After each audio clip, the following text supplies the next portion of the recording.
Hello दोस्तों, मैं शुभम और आज हम बात करेंगे द कर्स ऑफ ला लोराना के बारे में, जो कि एक हॉरर थ्रिलर मूवी है जो कि 2019 में रिलीज हुई थी। दोस्तों, ला लोराना को द वीपिंग वुमन के नाम से भी जाना जाता है। मूवी की स्टार्टिंग में सन 1673 में हम एक फैमिली को देखते हैं जिसमें पेरेंट्स के अलावा 2 बच्चे होते हैं। वे लोग काफी खुश होते हैं, लेकिन एक दिन एक बच्चा अपनी मदर को ढूंढ रहा होता है और वो ढूंढते ढूंढते एक नदी के पास पहुंचता है, जहां वो देखता है कि मदर उसके भाई को डुबाकर मार रही है। ये देखकर वो काफी डर जाता है और वहां से भागता है, लेकिन उसका कोई फायदा नहीं होता। मदर जल्द ही उसे पकड़कर ले जाती है। फिर सीन शिफ्ट होता है 1973 में। हम एना नाम की औरत को देखते हैं जो अपने 2 बच्चे क्रिस और सैमंथा के साथ रह रही थी। एना बच्चों को अकेले ही संभालती है क्योंकि उसके पति, जो कि पुलिस में थे, उसकी मौत हो चुकी थी और एना डिपार्टमेंट ऑफ सोशल सर्विस में काम करती थी। इस डिपार्टमेंट का बेसिक काम था ये देखना कि पेरेंट्स अपने बच्चों की ठीक तरीके से परवरिश करते हैं या फिर नहीं। एना को ऑफिस से पता चलता है कि पेट्रिशिया और उसके बच्चों का केस उसी की एक कलीग को दिया जा रहा है। दरअसल इस केस को पिछले 4 सालों से एना ही हैंडल कर रही थी और ये चीज एना को पसंद नहीं आती। तब एना का बॉस एना को समझाता है कि तुम पर वर्क का काफी प्रेशर है और इसके अलावा तुम्हें अपने 2 बच्चों को अकेले ही संभालना होता है और यही वजह होती है कि वो केस उसके कलीग को दिया जा रहा है। लेकिन एना इस पर एग्री नहीं होती और कहती है कि मैं पेट्रिशिया को जानती हूँ, वो मुझ पर विश्वास करती है और मैंने उसके बच्चों को बड़ा होते हुए देखा है। वो कहती है कि उसके अलावा इस केस को और कोई अच्छे से हैंडल नहीं कर सकता। इस पर एना के बॉस मान जाते हैं। पेट्रिशिया के बच्चों के स्कूल से कॉल आती है कि बच्चे कई दिनों से स्कूल नहीं आ रहे हैं और यही वजह थी कि एना को उसके घर जाना होगा और एना के बॉस उसे एक पुलिस ऑफिसर को अपने साथ लेकर जाने का बोलते हैं। अगले सीन में एना पुलिस वाले के साथ पेट्रिशिया के घर के बाहर आती है, लेकिन पेट्रिशिया दरवाजा नहीं खोलती और उन्हें वापस जाने के लिए बोलती है। वही एना के समझाने पर वो एना को अंदर आने देती है। एना के अंदर आने पर वो देखती है कि पेट्रिशिया काफी डरी हुई थी। फिर वो उसके बच्चों के बारे में पूछती है। इस पर पेट्रिशिया कहती है कि वो सेफ है, लेकिन एना को बच्चे पूरे घर में कहीं पर दिख नहीं रहे थे। तभी उसे एक दरवाजा दिखता है जिस पर आइस की पिक्चर बनी हुई थी। एना उसके पास जाती है, जिसे देखकर पेट्रिशिया भड़क जाती है और एना पर हमला कर देती है और उसे मारने की कोशिश करती है। लेकिन तभी वहाँ पर वो पुलिस वाला आ जाता है और पेट्रिशिया को पकड़ लेता है। इसी दौरान एना को पेट्रिशिया के गले से एक चाबी मिलती है, जिसे देखकर पेट्रिशिया कहती है कि उस दरवाजे को मत खोलना। लेकिन एना उसे खोलती है और उसके अंदर पेट्रिशिया के बच्चे थे जो कि काफी डरे हुए थे। वो एना को कहते हैं कि दरवाजा बंद कर दो वरना वो हमें मार देंगी। ये सुनकर एना को लगता है कि वो पेट्रिशिया के बारे में बात कर रहे हैं। इसके बाद एना उन दोनों बच्चों को चाइल्ड सर्विस सेंटर में लेकर जाती है। इसी दौरान एना को उन बच्चों के हाथ पर एक जलने का निशान दिखता है। इस पर बच्चे बोलते हैं कि ये उसने किया और एना समझ नहीं पाती कि ये किसकी बात कर रहे हैं और एना घर चली आती है। रात के समय ला लोराना उन बच्चों को पानी में डुबाकर मार देती है और उन बच्चों को पानी में डुबाने के दौरान ला लोराना की आंख से पानी आता है और इसीलिए उसे द वीपिंग वुमन कहते हैं। उसी रात एना को कॉल आती है कि पेट्रिशिया के बच्चे नदी में डूबकर मारे गए। एना वहाँ पर पहुँचती है और वो बच्चों को कार में ही रहने का कहती है। एना कार को क्राइम सीन से थोड़ा दूर पार्क करती है ताकि बच्चों को कुछ पता न चले। एना पेट्रिशिया के बच्चों के पास जाती है और उन्हें देख ही रही थी कि तभी वहाँ पर पेट्रिशिया आती है और कहती है कि ये सब तुम्हारी वजह से हुआ। सिर्फ एक ही रात बची हुई थी, फिर हमें उससे छुटकारा मिल जाता। तभी एना पूछती है कि किससे। इस पर पेट्रिशिया कहती है कि ला लोराना से। इसके बाद पुलिस वाले पेट्रिशिया को लेकर जाते हैं। बाहर कार में सैमंथा सो रही थी जबकि क्रिस जाग रहा होता है। क्रिस चुपके से बाहर आकर उन डेड बॉडीज को देखता है कि तभी उसे वहाँ पर किसी की रोने की आवाज आती है। वो और कोई नहीं दोस्तों, वो ला लोराना ही थी। लेकिन अगले ही पल वो गायब होकर क्रिस के पास आती है और उसका हाथ पकड़ लेती है, जिससे उसका हाथ जलने लगता है और उसके हाथ पर वैसा ही जलने का निशान बन जाता है जैसे पेट्रिशिया के बच्चों के हाथ पर था। क्रिस डर के मारे वहाँ से कार में आ जाता है, लेकिन ला लोराना वहाँ पर भी उसे डराती है और कार में आने की कोशिश करती है। उतने में ही एना वापस आ जाती है और वो बच्चों को लेकर घर आ जाती है। अगले दिन एना चर्च में जाती है जहाँ वो रेफेल को देखती है जो अपनी प्रेयर्स की मदद से लोगों को ठीक कर रहा था।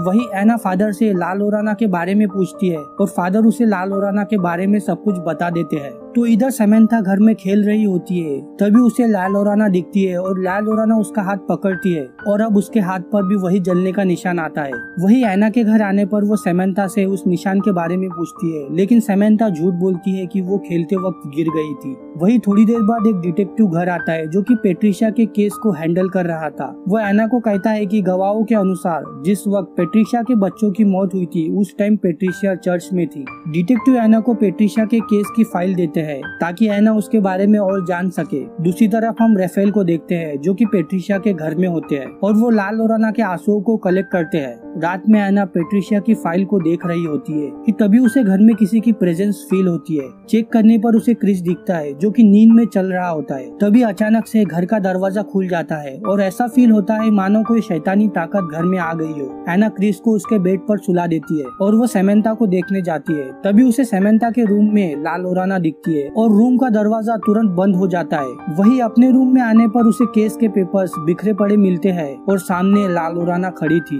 एना उसे भगाने की कोशिश करती है लेकिन तभी दरवाजा खोलकर उसके बच्चे अंदर आते हैं और एना उन्हें अपने बेड पर सुलाती है और वो खुद पूरी रात सो नहीं पाती क्योंकि उसे नींद नहीं आ रही थी। अगले दिन एना पेट्रिशिया से मिलने जाती है लेकिन पेट्रिशिया एना को ही उसके बच्चों की मौत का जिम्मेदार मानती है और उसी दौरान एना को पेट्रिशिया के हाथ पर वही जलने का निशान दिखता है। पेट्रिशिया कहती है कि ये ला लोराना ने किया है, अब तुम्हारे बच्चों को भी उसके रोने की आवाज आएंगी और वो उन्हें ले जाएंगी क्योंकि मैंने ला लोराना को कहा है कि वो मेरे बच्चों को वापस दे दे और एना के बच्चों को ले जाए। तो इधर क्रिस को किसी की रोने की आवाज आती है और वो चेक करने जाता है। तभी ला लोराना उसे डराती है और फिर सीढ़ियों से धक्का दे देती है लेकिन सही टाइम पर एना घर आ जाती है और वो क्रिस को लेकर तुरंत हॉस्पिटल जाती है। और हॉस्पिटल में जब डॉक्टर क्रिस के हाथ पर जलने का निशान देखता है तो वो डिपार्टमेंट ऑफ सोशल सर्विस को कॉल कर देता है। रात में उसके घर पर कूपर और डॉना आते हैं। वो ये चेक करने आए थे कि कहीं एना बच्चों को परेशान तो नहीं कर रही, बट उनके हाथ कुछ नहीं लगता। वही उनके जाने के बाद एना क्रिस से ला लोराना के बारे में पूछती है और क्रिस उसे बता देता है। वही दूसरी तरफ ला लोराना सामेंथा को पानी में डुबाकर मारने की कोशिश करती है लेकिन उसी टाइम पर एना वहाँ आ जाती है और उसे बचा लेती है। लेकिन तभी ला लोराना एना पर अटैक कर देती है और उसका हाथ पकड़ लेती है और उसे भी कर्स कर देती है। बड़ी मुश्किल से एना अपने बच्चों को लेकर वहाँ से निकलती है और वे सीधा चर्च में जाते हैं। एना चर्च के फादर से इस सब के बारे में पूछती है। फादर उसे एनाबेल डॉल के बारे में बताते हैं कि जब वो उसे लेकर आ रहे थे तब वो काफी जख्मी हो गए थे और इस तरह की चीज में शैतानी ताकत होती है। इसमें चर्च तुम्हारी पूरी हेल्प करेगा लेकिन चर्च से मदद लेने में कई हफ्ते लग जाएंगे और एना के पास इतना टाइम नहीं था। तो फादर उसे रेफेल के पास जाने का बोलते हैं। तो एना बच्चों को लेकर रेफेल के पास जाती है। वो पहले तो मदद करने से मना कर देता है लेकिन बच्चों के लिए वो मान जाता है। रेफेल प्रोसेस में लगने वाली सारी चीजों को अपने साथ ले लेता है। एना के घर पहुंचने पर रेफेल अंडे की मदद से ये जानने की कोशिश करता है कि वहाँ पर कोई शैतानी ताकत है या फिर नहीं, लेकिन जैसे ही वो उन अंडे को फोड़ता है तो वो पूरा अंदर से काला निकलता है जिससे ये साबित हो जाता है कि वहाँ पर एक शैतान मौजूद है। रेफेल इन सब को बचाने के लिए मैजिक वर्ड्स और अपनी चीजों से पूरे घर को बांध देता है क्योंकि रात होने वाली थी और रात में ला लोराना की ताकत बढ़ जाती है। रेफेल क्रिस को क्रॉस के बारे में बताते हैं जो कि फायर ट्री से बना हुआ था और जब ला लोराना अपने बच्चों को मार रही थी उसे ऐसा करते हुए सिर्फ फायर ट्रीज ने ही देखा था जिसके कारण फायर ट्रीज के सामने ला लोराना की सारी ताकतें कम पड़ जाती है। रेफेल बताते हैं कि ये काफी स्ट्रॉन्ग शैतान है पर हमें मिलकर इससे लड़ना होगा और फिर रेफेल अपने मंत्रों से ला लोराना के आंसुओं को एक साफ पानी में बदल देते हैं ताकि वो उसे ला लोराना के खिलाफ यूज कर सके। अब रात हो जाती है और उन्हें ला लोराना के आने का पता चलता है तो रेफेल एना और बच्चों को कैंडल्स के घेरे में रखते हैं। तभी ला लोराना चीख खाती है और जिसके कारण एक जोरदार हवा का झोंका आता है जिससे सारी कैंडल्स बुझ जाती है और ला लोराना सबसे पहले एना पर अटैक करती है और फिर क्रिस पर। वो क्रिस को खींचते हुए लेकर जाती है लेकिन तभी रेफेल क्रिस को पकड़ लेते हैं और वही आंसुओं का पानी ला लोराना के फेस पर फेंकते हैं जिससे उसका फेस जलने लगता है लेकिन फिर भी वो जिंदा थी। उसके बाद रेफेल घर के दरवाजे पर फायर ट्रीज के बीज डाल देते हैं जिससे अब ला लोराना घर के अंदर नहीं आ पाती और जिससे उसे काफी गुस्सा आता है और वो पीछे के दरवाजे से आने की कोशिश करती है। सब लोग तुरंत उसे रोकने के लिए जाते हैं लेकिन ये सब ला लोराना की चाल थी। ला लोराना सामेंथा को उसकी डॉल के थ्रू बाहर निकालने की कोशिश करती है। सामेंथा को अपनी डॉल दरवाजे के बाहर मिलती है। सामेंथा अपनी डॉल को लेने की कोशिश करती है, साथ ही में वो इस बात का भी ध्यान रखती है कि वो बीजों को पार ना करे। उतने में ही वहाँ पर एना आ जाती है और वो सामेंथा को डॉल लेने से मना करती है लेकिन तभी सामेंथा के हाथ में डॉल लग जाती है। पर जब वो डॉल को अंदर की तरफ खींचती है तो बीजों की रखील भी मिट जाती है जिसके कारण ला लोराना सामेंथा को बाहर खींच लेती है और दरवाजा बंद हो जाता है। ला लोराना सामेंथा को पानी में डुबाकर मारने की कोशिश करती है। उतने में ही वहाँ पर एना आ जाती है और वो सामेंथा को बचाने की कोशिश करती है। इस दौरान ला लोराना एना पर अटैक करती है और उसे मारने की कोशिश करती है लेकिन तभी वहाँ पर रेफेल आ जाता है और वो पानी को अपने जल से पवित्र कर देता है जिसके कारण ला लोराना को पानी से निकलना पड़ता है और एना और सामेंथा भी बाहर आ जाते हैं।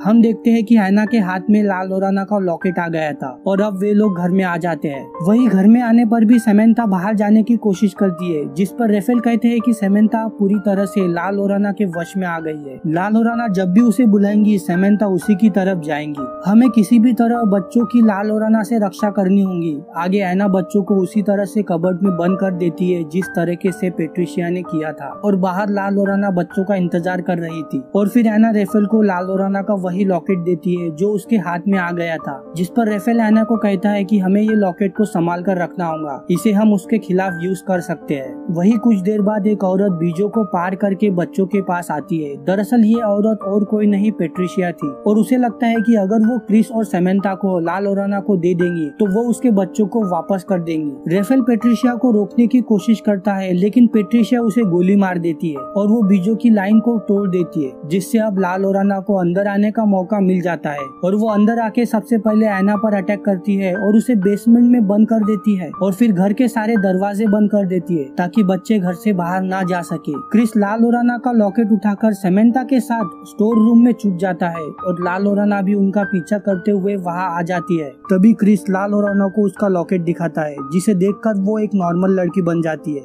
दरअसल वो उसे उसके बेटे ने दिया था। तो इधर पेट्रिशिया को अपनी गलती समझ आती है और वो एना को बाहर निकालती है। एना तुरंत ऊपर जाने के लिए निकलती है। साथ ही में वहाँ रेफेल भी आ जाता है जो मरा नहीं था। ला लोराना क्रिस को अपना बेटा समझकर छूती है। तभी क्रिस के पीछे रखा हुआ मिरर उसके ऊपर का कपड़ा गिर जाता है और ला लोराना खुद को शीशे में देखती है, तो वो फिर से शैतान बन जाती है और शीशा भी टूट जाता है। ला लोराना रेफेल को उठाकर बाहर फेंक देती है और बच्चे भागते हुए एना के पास आते हैं। अब ला लोराना एना और बच्चों को मारने के लिए उनकी तरफ बढ़ती है कि तभी रेफेल एना की तरफ फायर ट्री से बनी हुई क्रॉस फेंकता है, जिसे एना उठाकर ला लोराना पर हमला करती है, जिससे ला लोराना खत्म हो जाती है। और इसी के साथ ये मूवी भी एंड हो जाती है। दोस्तों आशा करता हूँ आपको मेरा एक्सप्लेनेशन अच्छा लगा होगा। प्लीज चैनल को सब्सक्राइब कर दीजिएगा और उस बेल आइकन को भी प्रेस कर दीजिएगा ताकि आने वाली हमारी हर वीडियो का नोटिफिकेशन आपको मिलता रहे। तो चलिए मैं मिलता हूँ आपसे अगले वीडियो में।